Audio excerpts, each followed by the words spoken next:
Hi everyone! Perfect! Ang aking morning crusty. Bango. Ayan. Napakabango. Sarap.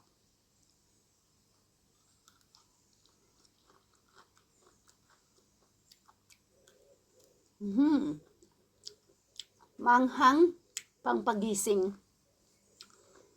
Malasa na siya. Ang sarap siya sa salad na may feta cheese at saka tofu na pinirito. Perfect na perfect. Bear with me guys. I will show you ng ating bulaklak na crusty. Maganda na. Pwede pang kainin. Like. Hi everyone! This is Charlene Vitanen. Welcome dito sa bulaklak na crusty. Super ganda. Maganda na, colorful, healthy, at masarap pa sa kahit anong gusto mong luto para sa bulaklak na ito. Ang dami kong nakuhang bulaklak ng aming crusty. Saka konting dahon para sa aming gulay. Ang dami oh. Wow. 4 na color yan eh. Yung kulay pink. Ayan siya. Kulay pink siya oh. Kasi naluluma na lang siya eh. Kaya pinitas ko na. Ayan.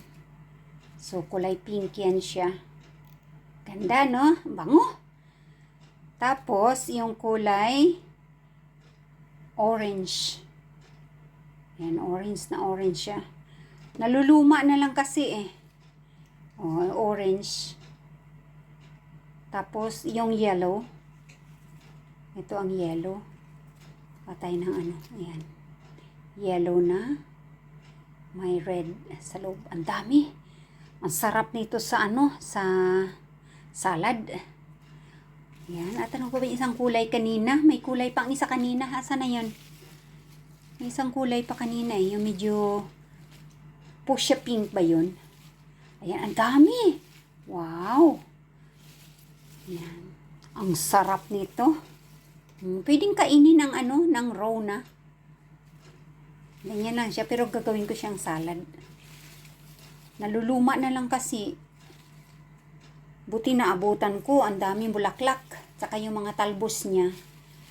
Kinakain na ng mga kirba. Yung kirba na tinatawag dito. Yung kulay itim.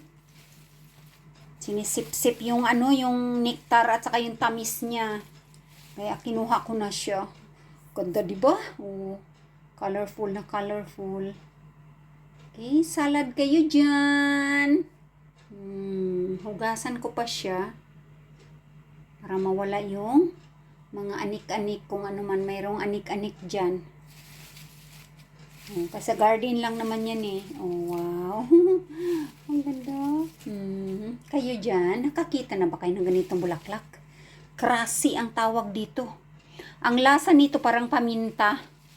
Para siyang paminta. Tapos ang amoy niya parang papaya. Amoy papaya na yung hilaw na papaya. Tapos yung dahon niya, pag matured yung dahon, mas maanghang siya. Pero pag young, yung talbos niya, hindi siya maanghang. Napakasarap. Malasa na siya. Ayan o. Ito ang baging ng crusty na ito dito sa backyard namin. Yan, naninilaw na nga eh.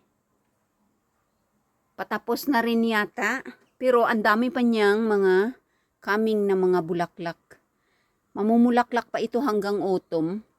At ito ang kanyang seed. Ayan o. Ang ganda ng form. Yan yung kulay. Fuchsia pink, orange at saka yellow. Yan. Madiligan ulit mamaya. Ang bango ng amoy niya at ang ganda ng kanyang dahon. Bilog na bilog siya oh. Oh, ang ganda no? Pwedeng kainin yan, ganyan, diretso.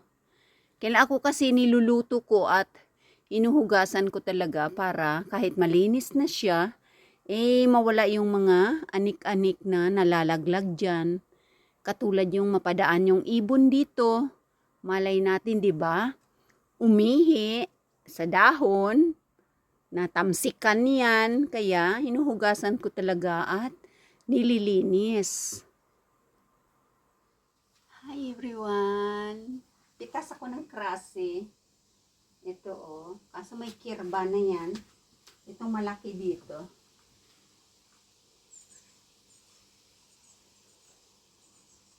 Ito.